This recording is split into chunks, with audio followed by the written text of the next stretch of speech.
तिलकधारी हैं। अब आप बताइएगा, क्या लगता है कि भाजपा को क्या डेंट लगेगा 2022 में? जब तक ईवीएम से चुनाव होगा कोई माइक लाल आ नहीं सकता। मैं चैलेंज करता हूँ। हाँ, हमारी सरकार हमेशा रहेगी, अब जिंदगी भर रहेगी। ईवीएम मशीन का आइडिया सबसे पहले 1977 में भारतीय चुनाव आयोग दिमाग में डाला गया।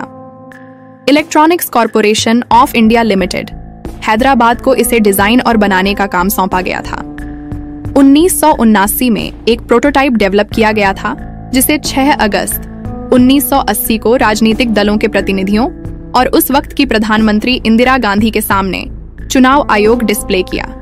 इसके बाद ईवीएम को धीरे धीरे कानून के रास्ते और उल्टे सीधे तर्क वितर्क देकर भारतीय समाज पर थोप दिया गया। एक ऐसा बूथ था, धोलका नाम का बूथ था, जहां 644 वोट पड़े थे और गिने तो निकले 2273 वोट। लेकिन क्या आप लोग जानते हैं, ईवीएम मशीन का चुनावों में सीमित ट्रायल करने के बाद England, Italy, Germany, Philippines, Norway, Netherlands और ऑस्ट्रेलिया ने ईवीएम पर पाबंदी लगा दी। केवल पर जीत रहे कि ईवीएम केवल काम से कोई मतलब नहीं है, ईवीएम से हमको मतलब है। ईवीएम रहेगी और मैं जीतता रहूंगा, ये विपक्षी कुछ नहीं करेंगे, लाठी से इनको पिटवा भी देंगे।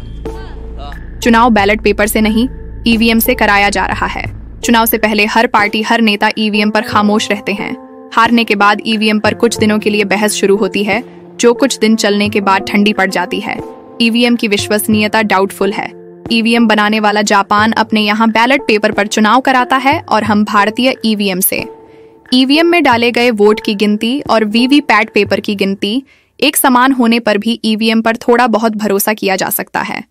यह तभी मुमकिन है जब वीवीपैट पेपर को गिना जाएगा।